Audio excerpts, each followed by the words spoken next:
Hey guys, what is going on? It is your friend Taylor Smith with you here today, and I want to show you guys some clips from me trying to work on this 55 Chevy pickup the other day. You remember this from a video a few weeks ago. I drove about 2.5 hours to go pick that up. It was a Craigslist deal, and over the past couple of days, which you'll see here in a second, I've basically ran into every problem that you could expect when buying somebody else's unfinished project. So stay tuned. You're gonna see some moments from the past couple of days, some frustration on trying to get it running, and then I'll fast forward to today where I'm doing the last couple of adjustments to get this thing hopefully fired up. I took the fuel cell out, and I've actually got the fuel line hooked into this gas can real quick just to see if I can get this thing fired. I just put a brand new battery in it, and I've cranked it over a little while to get the oil pressure up, and I want to see if this thing will crank. So you guys are here with us live to see this thing start for the first time, so fingers crossed. Oh, got some backfiring. Our timing might be off. I haven't even checked any of this stuff. We're gonna hit it again.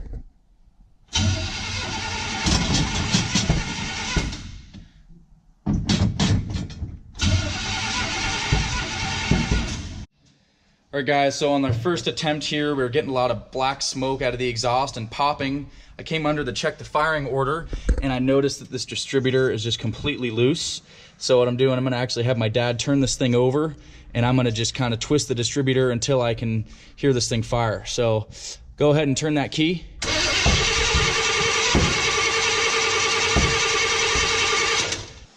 Oh, no dice with this fire up today. I'm gonna go ahead and pull this distributor out of here. I suspect they have it in backwards, at least, 180 degrees. Could be more, could be less. Just getting a whole lot of popping out of the exhaust and even some flames. So the firing is just completely off. It's not even getting close to wanting to start. So I'm gonna dig into this, and I'll do a quick time lapse on pulling that distributor out, and I might do a couple little pointers on the how-to side of things along the way, so stay tuned. Go.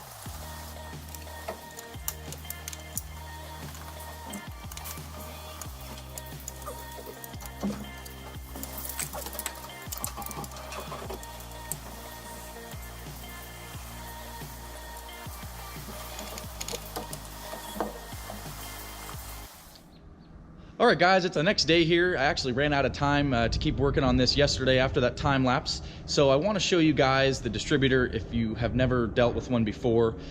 This is the distributor, and I did notice yesterday that there was a broken gasket on this distributor, so I went ahead and bought a new one this morning before I start doing this work. So anyways, two key components to getting your distributor back in correctly. Number one here is that gear. That gear meshes directly with the cam gear on the back of the cam, and that is what in turn spins your whole distributor and distributes the spark. So you've got to make sure that that's meshed properly. It'll just sit down in there, and you can kind of shimmy it back and forth until it falls into place. The one thing that's harder to get aligned is this rod at the bottom of the distributor shaft there, and basically that goes directly down to the oil pump drive shaft, which spins your oil pump and produces the oil pressure for the motor. So when you're dropping this in, you've got to be careful that both of those things line up. And you'll know if they lined up or not because your distributor, if it's not lined up, will actually sit just a little bit above the manifold. Once those two pieces are lined up, it'll sit down flush with the manifold, and you can begin timing your motor. The next step here, guys, I need to bring this motor to top dead center. And if you've never heard of that expression before, that is referring to the number one cylinder. We need to bring that cylinder all the way up to the top of its stroke, and then we will go ahead and place this distributor back down into the motor. What I did just to make my life a little bit easier is I pulled the number one spark plug out, and I used a small little screwdriver just to kind of poke it in and feel where the top of that cylinder, or the piston was rather, inside of the cylinder. So I couldn't feel anything the first time. I bumped the key just a few times, and I could start to feel that that piston was traveling up in the cylinder. Sorry about this truck going by. Anyways, the piston was coming up in the cylinder, so then I went ahead and looked at the little timing pointer. You can see that timing indicator on the timing cover, and if you look closely, you'll see that little scribed mark in the crank pulley or the harmonic balancer rather, and if you can see that close enough, you can tell I have it exactly set to 0 or top dead center. Just to clarify, when you're bumping the key on your motor and you're using a little screwdriver as a feeler gauge to find where that piston is, do not turn the motor with the screwdriver or whatever you're using as a feeler while it's inside of the spark plug hole. Remove it, go bump the key, and then come back and feel where it's at. I just wanted to make sure, just in case you guys got the wrong message there. That's just a little tip that I've learned just to make life a little bit easier. So we're gonna get on to trying to start this thing now.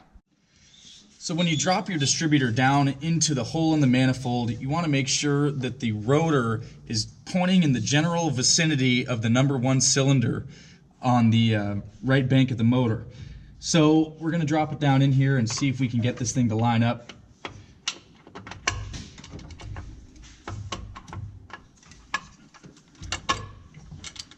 So right now it's meshed with the cam gear, but we're not meshing with that oil pump drive shaft. So I'm going to pull this out again, and I'm going to go grab a screwdriver real quick and spin that so that I can get it to mesh up.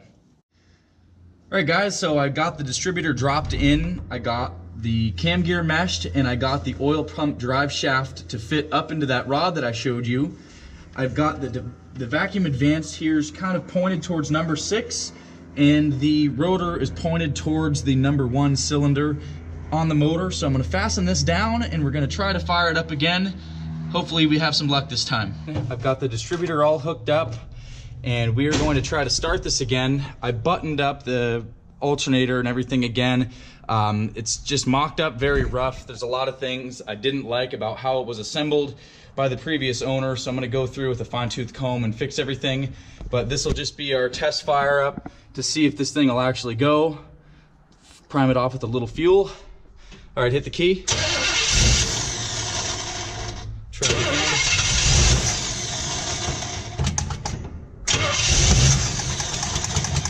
We're gonna try this again. I have the distributor just a little loose. I advanced the timing a little bit more just to see if we can get it to go. We'll try this again.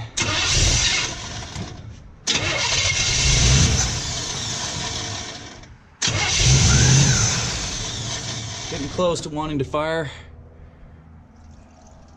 Go again.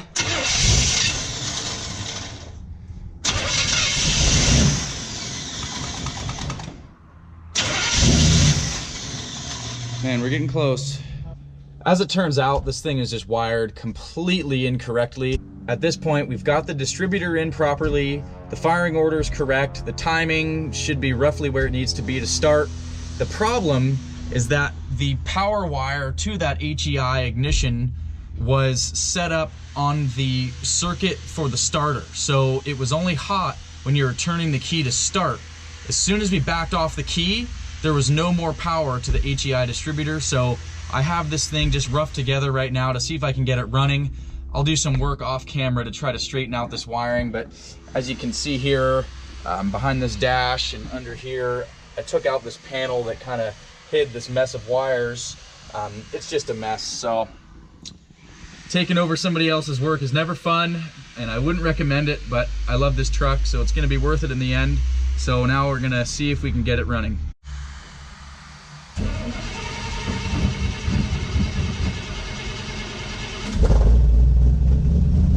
Well, it's running. Oh, and it died. What happened? Fast forward a few days and I'll show you some work that I did off camera. I put a new fuel pump on this motor. The other fuel pump that was on here looked like it was new, but I suspect that it was probably about 10 years old. I'm sure the diaphragm inside was just completely dry rotted. I couldn't seem to get any fuel pressure out of it. I also put new fuel lines on here. So just to recap, I pulled the distributor, set it all back in there correctly. I've got the timing roughly correct to get it started. The firing order is now correct, and we've got fuel now. Hopefully we'll have fuel. One other thing is the wiring was incorrect to that distributor for the power source. So I've got that set up correctly. I'm gonna do my little jerry-rig gas can trick over here in the bed, and hopefully we can get this thing running. There's the gas can all rigged up. I got about 5 gallons in there, and we're gonna come in the cab here, see if we can get this bad boy fired up.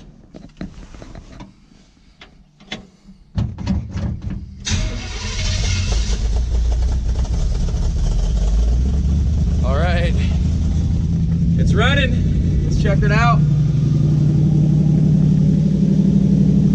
Sounds pretty good. It's throwing out some, run a little rich there, but sounds good.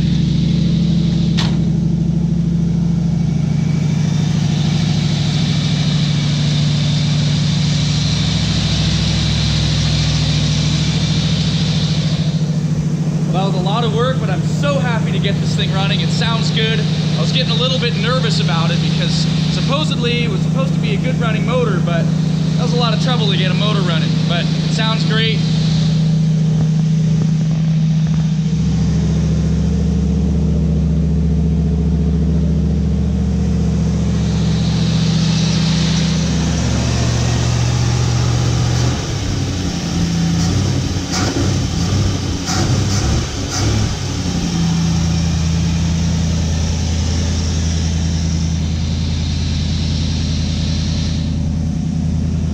Well, the next thing to do is to get this thing timed, so stay tuned. I'm going to whip the timing light out and we'll get this thing dialed in correctly.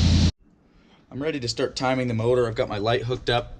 First step is taking the spark plug wire lead and putting it to your #1 spark plug wire connector. You try to get it as close to the spark plug as you can down of the wire. Over here, I've got a set of jumpers hooked up because this battery was relocated under the floor and these leads wouldn't reach. So I've got positive and negative here. I'm gonna fire this up and bring it to probably 8 degrees before top dead center with the vacuum advance unhooked, and then I'll hook the advance up, and that should be a pretty healthy timing number. All right guys, so have a look down here. I've got this inductive timing light set to 0. I'm gonna pull the trigger, and down there you'll see it lighting up. Probably can't tell from here, but I have it set to exactly 8 degrees before top dead center, which was my goal. So I'm going to shut it off now, tighten down the distributor, and then hook the vacuum advance up and dial in the carburetor. Got it fired up again, tighten down that distributor, and it's running pretty smooth. I hooked up the vacuum advance, so I'm going to do a little bit of carburetor work now just to dial in the idle and the air-fuel mixture after I warm it up a little bit. But this is a pretty good running motor. I'm really happy to have this running now. It seems to be pretty healthy. So that's going to conclude today's video. I appreciate you guys for stopping by. If you liked the video, please give it a big thumbs up for me and subscribe to the channel if you want to see more automotive content like this. This is Taylor Smith signing off, and I'll see you guys next video.